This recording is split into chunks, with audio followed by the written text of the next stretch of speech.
Bonjour et bienvenue à votre bulletin de nouvelles de la Haute-Gaspésie, une présentation de Télévision Haute-Gaspésie et de TC Média. Mon nom est Dominique Fortier et à mes côtés, M. Mathieu Lalonde-Terrien, à qui je souhaite la bienvenue dans nos studios. Alors bonjour Mathieu. Merci, Dominique Fortier. Et Monsieur Mathieu, vous allez nous accompagner, nous et nos auditeurs, pour les prochaines semaines et peut-être un peu plus, on verra, en remplacement de Frédéric Deroy, qui, comme les gens le savent à la maison, a posé sa candidature pour devenir préfet de la Haute-Gaspésie. Il affrontera M. Alain Cormier. Alors, par souci d'équité et de neutralité, M. Deroy s'est retiré. Alors, Mathieu a bien accepté d'être le commentateur coloré pour Cool. les prochaines semaines. Alors, merci infiniment d'être avec nous, Ça fait Mathieu. plaisir. Et justement, on pourrait profiter de ton passage ici. Si tu peux participer à cette émission, c'est parce que tu n'es plus attaché politique pour Gaétan Lelièvre. Donc, le devoir de réserve est parti avec cet emploi qui prenait fin. Là. Oui, pour quelques jours encore. Pour l'instant, je suis toujours attaché politique pour quelques semaines et je fais en même temps l'apprentissage de mon nouveau travail comme directeur du Carrefour Jeunesse Emploi Haute-Gaspésie. Oui, vous remplacez d'ailleurs Mme Ariane Lévesque qui a quitté récemment. Donc, c'est un nouveau défi. Ça faisait longtemps que tu voulais relever ce genre de défi-là? Ça fait un an que j'y pense qu'après la politique, je voulais m'en aller vers les OBNL, le communautaire. Je suis très attaché au communautaire en Haute-Gaspésie. Puis l'opportunité s'est présentée quand j'ai vu le poste qui était ouvert. Et c'était d'ailleurs quelque chose que tu avais déjà visité dans le passé. Oui, oui, ben, comme attaché politique, j'ai rencontré pas mal tous les OBNL, les entrepreneurs, les organismes communautaires, beaucoup de citoyens, les maires, les municipalités, les directeurs généraux. Oui, je connaissais bien le milieu, l'organisme pour lequel je travaille présentement et tous les autres. D'accord. Bien, écoutez, félicitations. Et, on va mettre quelque chose au clair. On se connaît très bien, donc Oui, on va se tutoyer. Je vais arrêter de jongler entre le vous et le tu. Donc, c'est tu bon, me Dominique. permets que je te tutoie? Pas de problème, Dominique. Parfait. Alors, si on passait à travers notre revue de la semaine. Alors, premièrement, mon cher Mathieu, le CLD de la Haute-Gaspésie a présenté sa nouvelle image de marque qui sera associée à la MRC. Et c'est une image qu'on veut propager le plus possible, que ce soit lors des salons, lors des congrès, comme capsule publicitaire à la télévision, sur les sites web. Une nouvelle image qui a été conçue par Audace Marketing. Et dans le but, dans le fond, de donner une identité propre à la Haute-Gaspésie. Et Un esprit, pour faire un jeu de mots avec la publicité. oui, effectivement, un esprit libre, Un c'est esprit c'est libre, le slogan qui a esprit été... de famille. Il y en a quelques autres. Je pense que les citoyens vont pouvoir l'avoir bientôt un peu partout. Ça va être affiché. Effectivement. Ben, d'ailleurs, la vidéo promotionnelle est déjà disponible. On en voit un petit extrait ici. On voit aussi les couleurs, comme tu disais, esprit de famille, esprit sportif, esprit entrepreneurial. Alors, toutes les couleurs qu'on veut donner à la Haute-Gaspésie, alors elles se retrouveront partout dans les magazines sur des objets promotionnels. Mathieu, je serais porté à me tourner vers toi pour te poser la question suivante. Est-ce que la MRC de la Haute-Gaspésie avait besoin de se doter justement d'une image distinctive de marque comme on voit ici? Définitivement, avec le tourisme qui augmente de plus en plus, l'afflux de touristes fait en sorte qu'on a besoin d'une image de marque en Haute-Gaspésie pour démontrer notre différence face aux autres régions gaspésiennes. Notre territoire ici, entre monts et marais, comme le slogan de la MRC, est tellement un beau territoire qu'il faut le montrer à la population. J'ai bien hâte de voir ce que ce nouveau slogan va apporter quand on va le présenter un peu plus loin en ville ou quand les autres gens des autres MRC à Québec vont pouvoir le voir. Et justement, cette image de marque-là est rattachée à un nouveau plan, certains diront encore un autre plan d'action socio-économique, où on a fait consensus sur 3 priorités qu'on veut mettre de l'avant. Et dans cet esprit, on laisse les 3 intervenants qui étaient présents lors de la conférence de presse nous expliquer quelles sont ces 3 priorités qui sont mises de l'avant. Ici avec vous aujourd'hui et surtout un privilège de pouvoir présenter la priorité numéro 1 de ce plan d'action, soit améliorer le milieu de vie en lien avec le monde scolaire. Il va de soi de dire que cette priorité se situe à la base même de notre richesse collective, c'est-à-dire nos enfants. Alors, le deuxième point qui est de stimuler l'entrepreneuriat dans notre chère belle Haute-Gaspésie. OK, c'est un plan qui est concerté par les gens du milieu, comme disait Alan. Ça vient des citoyens, particulièrement dans ce cas-ci pour mon cas, des gens d'affaires. Et ça va être mis en œuvre car le consensus au niveau de tous les élus est fait. L'entrepreneuriat permet à une ville, permet à une région de prospérer. La troisième priorité, développer une industrie touristique 4 saisons. L'industrie touristique est depuis longtemps une valeur sûre en Haute-Gaspésie. Les visiteurs découvrent les différentes facettes de notre région à travers les gens, à travers les paysages maritimes et ceux de l'arrière-pays.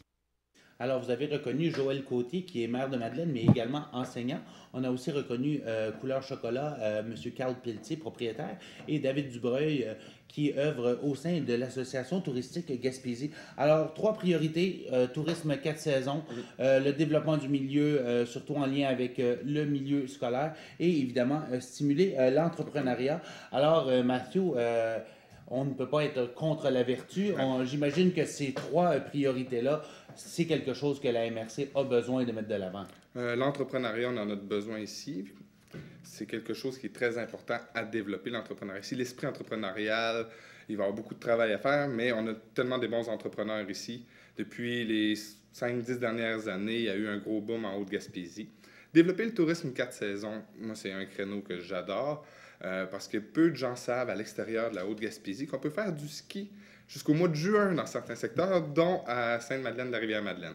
Et justement, une petite parenthèse en lien avec ton emploi précédent, justement, Gaétan Lelièvre, qui encourageait le tourisme hivernal en Haute-Gaspésie. Oui. On était passé tout près à avoir une bonne subvention pour mousser le tourisme hivernal, mais finalement, changement de gouvernement oblige. Mais oui, c'était déjà dans les cartes. Là. Oui, c'était déjà dans un plan que M. Lelièvre avait fait lorsqu'il était ministre.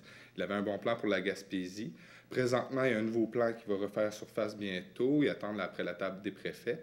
Puis, tout ça devrait bien aller. J'imagine qu'il va y avoir une bonne volonté quand même du gouvernement.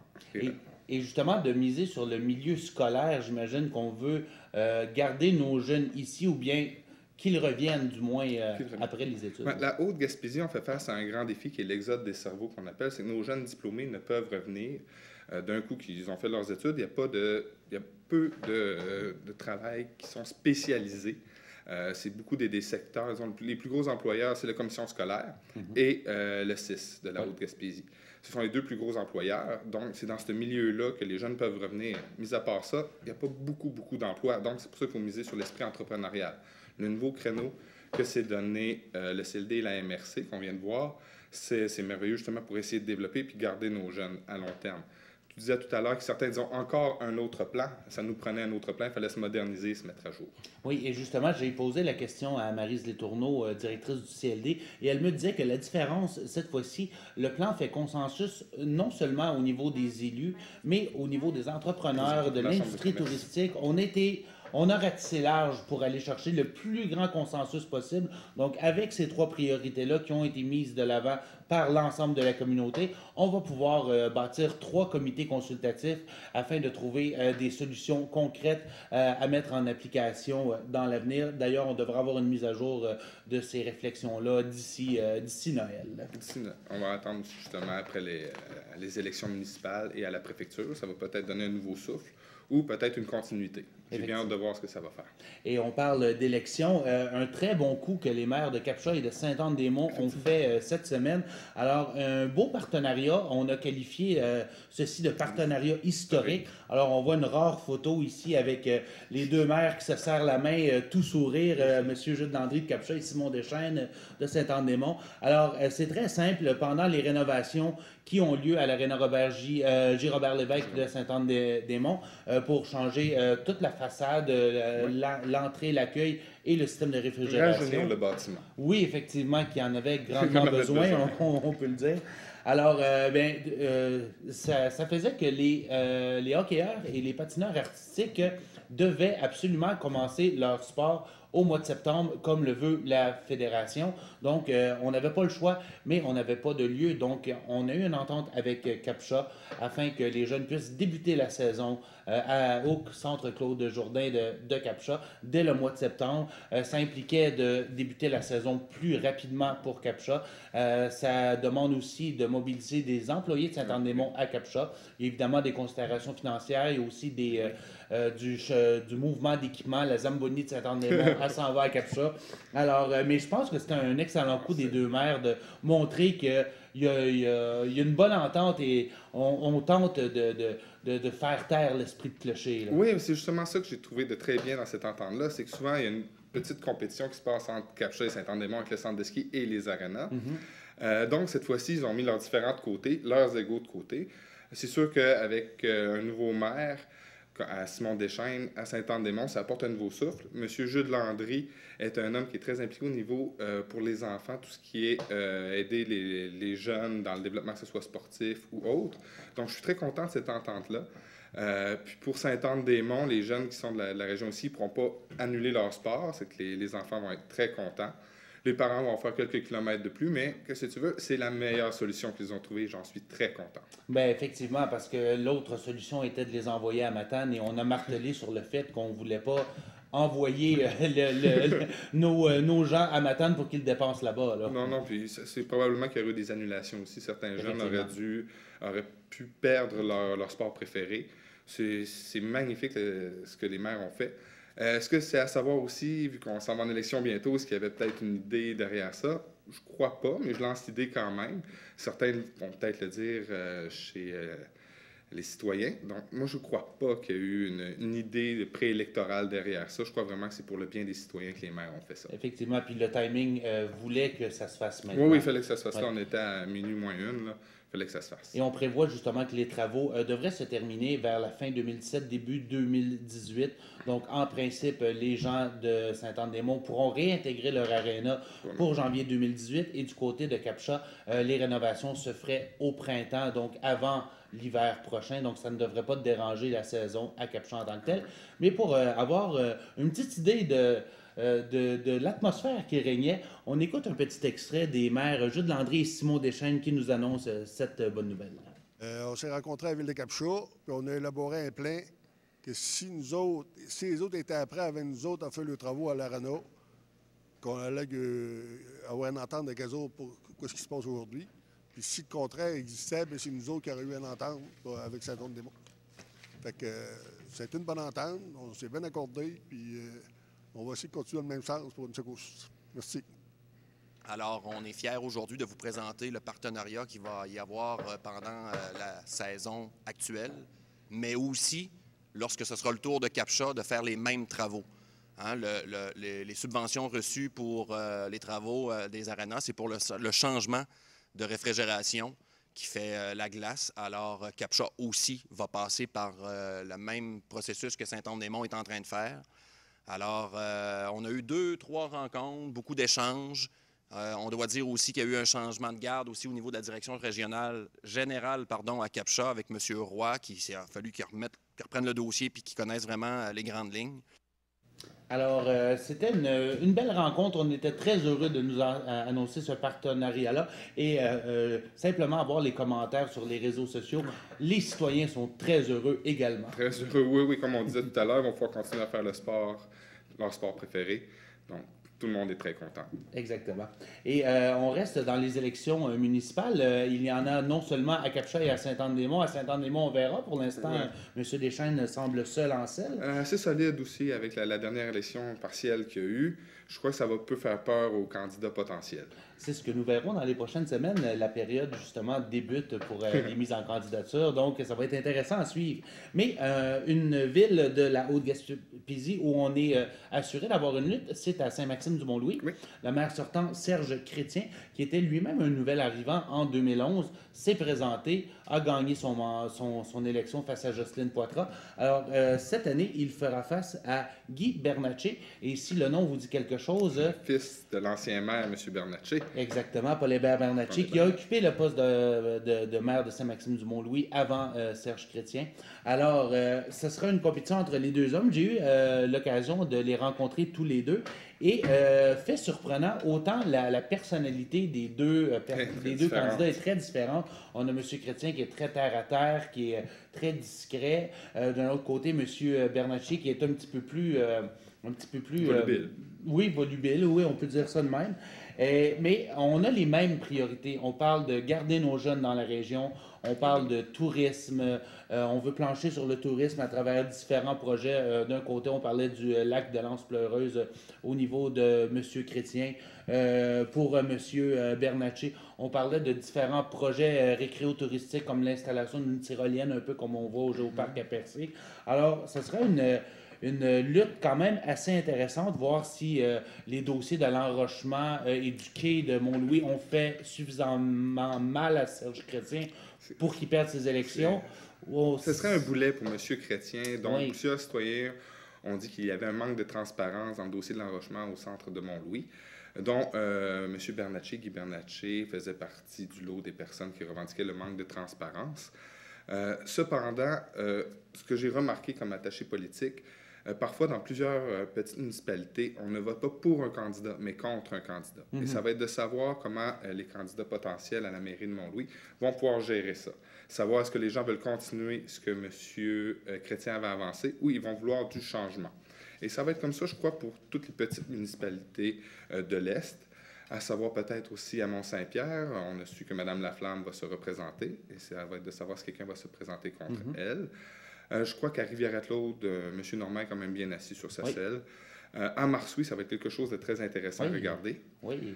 Au niveau à Sainte-Anne-des-Monts, personnellement, j'ai des doutes à savoir que quelqu'un va se présenter contre Simon. Je crois qu'il est, comme je disais tout à l'heure, bien assis sur sa chaise. Et à Capcha, on va avoir aussi une belle lutte, je crois.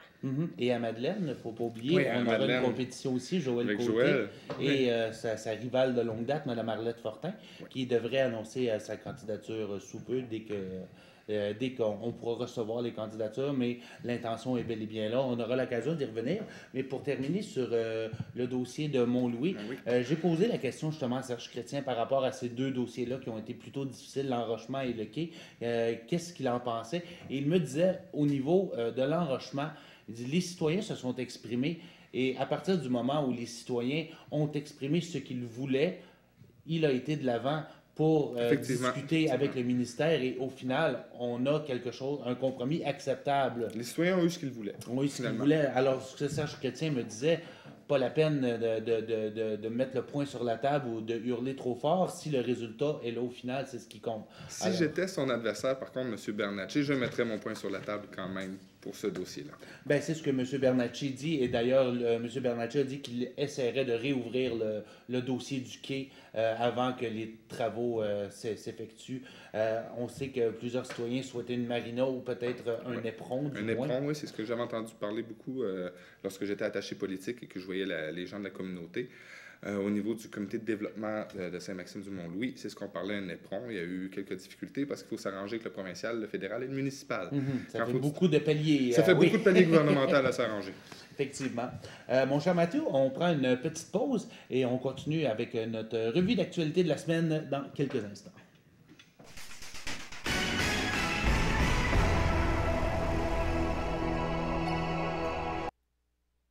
Je m'appelle Zachary, je suis amputé à la jambe gauche. Ça, c'est ici, c'est fait pourquoi? Ça, c'est de la fibre de carbone. J'étais super contente d'avoir ma nouvelle prothèse. En plus, avec un pied spécial. Ma nouvelle prothèse, ça tourne mieux, puis ça va beaucoup mieux. Là, je me dis, ouais, je suis capable. J'aime déjà jouer au hockey, puis j'aime jouer avec mes amis, fait que les deux ensemble, c'est super amusant. L'association des aptiquaires, ça m'aide beaucoup. Nous sommes de retour à notre bulletin de nouvelles de la Haute-Gaspésie. Vous êtes toujours en compagnie de Dominique Forcier et de Mathieu Lalonde-Terrien, nouvellement en selle ici à notre bulletin de nouvelles. Alors Mathieu, cette semaine, j'ai rencontré M. Jean-Guy Gendron, un utilisateur du quai de Sainte-Anne-des-Monts. Il a fait signer une pétition à une centaine de personnes concernant les travaux sur le quai de Sainte-Anne-des-Monts. Je pense que ce n'est pas un secret pour personne quiconque a été sur le quai se pose la question, est-ce qu'il y a bel et bien eu des travaux d'asphaltage ou non? Alors, la réponse est oui. Par contre, la question se pose, est-ce que c'est acceptable? Pêche et Océan Canada a exigé à ce que les travaux soient refaits. On attend toujours une réponse de l'entrepreneur parce que les travaux auraient dû débuter après le congé de la construction. C'est ce que Pêche et Océan avait demandé à l'entrepreneur. Mais là, comme il y a un sous-traitant dans l'histoire, alors on a un litige ici qui pourrait prendre un certain temps. Et ce qu'on craint, c'est que... Ça va s'allonger, ça va être plus dur pour les citoyens qui veulent aller pêcher. Et voilà. Ça va coûter peut-être encore plus cher aussi aux contribuables. Parce que si on commence les travaux, disons, demain matin, il y a le froid qui s'en vient. C'est pas certain qu'on peut terminer avant la venue de l'hiver. Et est-ce que ça hypothéquerait la saison prochaine si on ferait les travaux seulement au printemps prochain? Toutes ces questions-là sont sur la table. Donc, la pétition de M. Gendron, il souhaite mettre un petit peu de pression, justement, sur acquis de droit pour faire avancer le dossier. Là. Pour la pétition, est-ce qu'elle est toujours en ligne? Est-ce qu'on peut la retrouver à quelque part? Non, en fait, elle a déjà été envoyée. C'est une pétition papier. Comme M. Gendron m'expliquait, c'était symbolique. C'était pour montrer qu'il y avait des gens qui s'inquiétaient du sort du quai.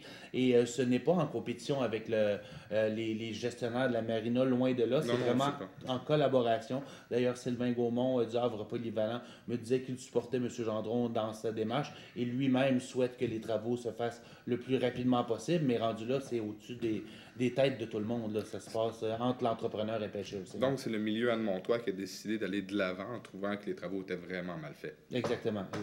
Alors, une initiative citoyenne. Ensuite, on parle un petit peu d'entrepreneuriat. On en parlait en début d'émission. Alors, une toute nouvelle clinique privée de réadaptation vient de voir le jour sur la route du parc à Sainte-Anne-des-Monts. Annie Boucher, Élise Fitzgerald, Jean-François Develoux, ainsi que Joël Godreau et Patrick Legault. Orthophonie, neuropsychologie,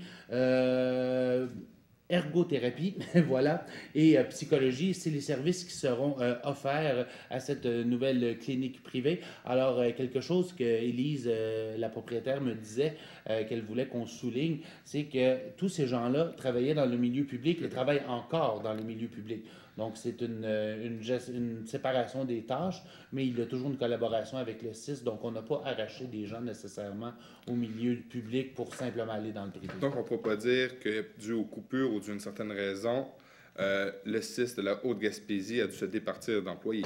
Non, on ne peut pas dire ça. Et j'ai même parlé avec la responsable au CIS, Mme Cloutier, Geneviève Cloutier, qui me disait justement que pour eux, ça ne causait pas de problème en tant que tel, que la collaboration continuait à régner et que ça ne provoquait pas une pénurie de personnel. Alors, on souhaite longue vie à Élise et à toute Plus de services? Plus de services, donc, effectivement. S'il n'y a pas de coupure de services au CIS, c'est parfait. Ça fait plus de services pour la population vieillissante de la Haute-Gaspésie. Et voilà. Et justement, des neuropsychologues, il n'en mouille pas. Non. Une autre bonne nouvelle, l'apprenti plombier Philippe-Olivier Laflamme a remporté la toute première bourse Micheline Pelletier. C'est remis à un élève de plomberie-chauffage du Centre de formation professionnelle. Alors, on voit ici à l'écran M. Laflamme recevoir sa bourse de 250 $ du préfet Alain Cormier. Il est accompagné de Steven Richard, le directeur, et de ses enseignants. Alors, M. Philippe-Olivier Laflamme marque un peu une page d'histoire, n'est-ce pas, Mathieu? Oui, mais Micheline Pelletier qui a travaillé fortement pour le milieu scolaire en Haute-Gaspésie lorsqu'elle était enseignante, lorsqu'elle était mairesse, lorsqu'elle était directrice aussi du Champagnat. Madame Pelletier a été un modèle pour plusieurs personnes aussi en Haute-Gaspésie qui ont suivi des cours. Donc, je suis très heureux que cette bourse porte son nom, qui est la première d'une deuxième. Il va en avoir une seconde bientôt. Donc, je suis très content pour ce jeune garçon. Et c'est un bon pas dans la bonne direction pour les gens et les jeunes de la Haute-Gaspésie. Exactement. Et pour apporter un petit complément d'information, ce n'était pas seulement sur le rendement académique, mais surtout sur le comportement. Je vous cite rapidement les critères. On parle du savoir-être, l'enthousiasme, le respect, la franchise, l'assiduité, l'initiative, l'esprit d'équipe, la pratique sécuritaire pendant les ateliers étaient tous des critères pris en compte pour remettre cette cette bourse-là. Ben, c'est bien pour une fois que ce ne soit pas simplement les personnes qui sont les plus assidues ou les plus bolées pour utiliser Effectivement. le courant. C'est bien que ces critères-là soient pris en compte. Tout à fait. Les gens qui se promènent près de l'église de Capcha ont sûrement remarqué qu'il manquait peut-être un petit bout. Alors, vous n'avez pas halluciné, il manque bel et bien la croix sur la cime de l'église de Capcha. Alors, la croix a été enlevée parce qu'elle était devenue dangereuse. Un morceau de la croix avait tombé sur la voiture d'une des paroissiennes il y a quelques mois. On est chanceux que ce soit simplement une voiture. Effectivement. Alors, par mesure de sécurité et de précaution, on a enlevé cette croix et comme les finances de la fabrique de Capcha ne sont pas, évidemment, aussi fastes qu'elles ont pu l'être à une certaine époque où les fidèles allaient plus régulièrement à l'église. Alors, force est de constater que la croix restera probablement au sol, n'ayant pas les moyens de la remettre. Peut-être que l'évêché aurait les moyens, mais c'est de savoir la volonté aussi de l'évêché à Gaspé de mettre l'argent dedans. Mais toutes les églises de la Haute-Gaspésie, toutes les églises du Québec en général, les fabriques se retrouvent avec les mêmes problèmes. L'abandon des églises. Moins de financement. Il y a certains groupes communautaires qui aident aussi les églises, comme il y a les Chevaliers de Colomb, les Filles d'Isabelle, qui tentent d'aider les églises, mais force est de constater qu'avec le changement générationnel, les églises se ramassent vides, à exception de Noël. Effectivement. Alors, Mathieu, un autre sujet à l'ordre du jour, les entreprises et les organismes de la Chambre de commerce de la Haute-Gaspésie ont maintenant jusqu'au 9 octobre pour se manifester s'ils veulent être en nomination pour les prix Théodore. Alors, ça s'en vient. C'est le samedi 11 novembre à la Maison de la Culture que se tiendra le gala des Théodores qui avait été remporté en 2015 par l'auberge festive Sea Shack. Alors, on voit ici Alexis avec sa perruque sur la tête. Oui, et d'ailleurs, on regarde en arrière et les autres membres également ont des perruques. Il n'y a rien de naturel là-dedans. Toujours aussi festif. Effectivement. Alors, cette année, 15 prix sont octroyés, dont la nouvelle catégorie Art et Culture, qui vise à souligner le travail des artistes et des diffuseurs d'ici. Et la raison pourquoi c'est important d'appliquer le plus rapidement possible, c'est que pour qu'une catégorie soit présente lors du gala, ça prend au moins 2 candidats. Alors, on veut avoir le plus de candidatures possible, histoire d'avoir une lutte. Là. Une lutte, oui. On ne donnera pas un prix simplement parce qu'il y en a un qui a donné son nom. Effectivement. C'est quelque chose de pas très intéressant. Tu ne te ramasses pas à être victorieux à ce moment-là, tu n'as pas été en compétition avec personne. Non, ben même que les catégories sont annulées s'il y a seulement une candidature. En espérant, alors, allez porter votre candidature si ça vous intéresse. Oui, c'est à la Chambre de commerce. On appelle au 763-2200 ou par courriel à direction@commercial cchautgaspésie.com. Et dernière nouvelle. Déjà? Oui, ça passe vite en bonne compagnie, n'est-ce pas? Hein? Ah, ça passe assez vite. Les municipalités de Capcha et de Sainte-Anne-des-Monts se sont illustrées au niveau du cross-country. Il s'agissait d'une première pour le championnat de cross-country qui se déroulait ici dans le Parc national de la Gaspésie. D'habitude, c'était à Rivière-du-Loup. Alors, rapidement, quelques résultats. Les Hauts-Gaspésiens n'ont pas déçu. Ils étaient pratiquement sur tous les podiums. Chez les juvéniles, les jeunes devaient parcourir une distance de 6 km. Chez les garçons, Jérémy Bacon a décroché une médaille de bronze. Également, Sheldon Ouellette de Mont-Louis qui a terminé au 4e rang. Chez les cadets, c'est l'Annemontois Simon Trottier-Bernier qui a connu le meilleur résultat avec une 3e place. Chez les Benjamins, on avait 3 km à compléter. Nicolas Lévesque de Sainte-Anne-des-Monts a terminé au 3e rang. Et finalement, pour la course des 2 km chez les Moustiques, il y avait une forte saveur locale puisque toute l'équipe des Pieds de Vent de Marie-Ève Godbout, le club de course et de marche de Capcha, ils étaient... sur le podium? Oui, effectivement. Le podium au complet, 100% Capcha, Jeffrey Vallée-Landry, Wisac Boucher et Félix Boulay. Et chez les filles, Loane Leblanc de Sainte-Anne-des-Monts a décroché la médaille d'argent et Marianne Landry de Capcha en 3e position. Mon cher Mathieu, il reste tout juste assez de temps pour passer à travers la vie sociale. Alors, le Centre Louise-Amélie offre une conférence sur le bonheur présentée par le psychologue Yves Gros-Louis le mardi 3 octobre à 17h au Pub Chez Basse. Cette activité se tient dans le cadre du Mois des femmes. Pour s'inscrire, il suffit d'appeler au 88 763 76 41. Il y a également la Fabrique Sainte-Marie-Madeleine qui tiendra un déjeuner communautaire, le dimanche 8 octobre de 8h à 11h à l'édifice municipal Narcisse Richard de Madeleine-Centre. Et on vous rappelle qu'il y a des soirées d'amateurs tous les vendredis à 19h au local des Chevaliers de Colomb de Capcha. Sur ce, Monsieur Terrien, merci d'avoir été avec nous cette semaine. Merci beaucoup. Ça m'a fait plaisir. On se donne rendez-vous la semaine prochaine. Avec plaisir. Et on se donne rendez-vous, nous tous, la semaine prochaine également pour un autre bulletin de nouvelles de la Haute-Gaspésie. Merci et bonne semaine. Bonne semaine.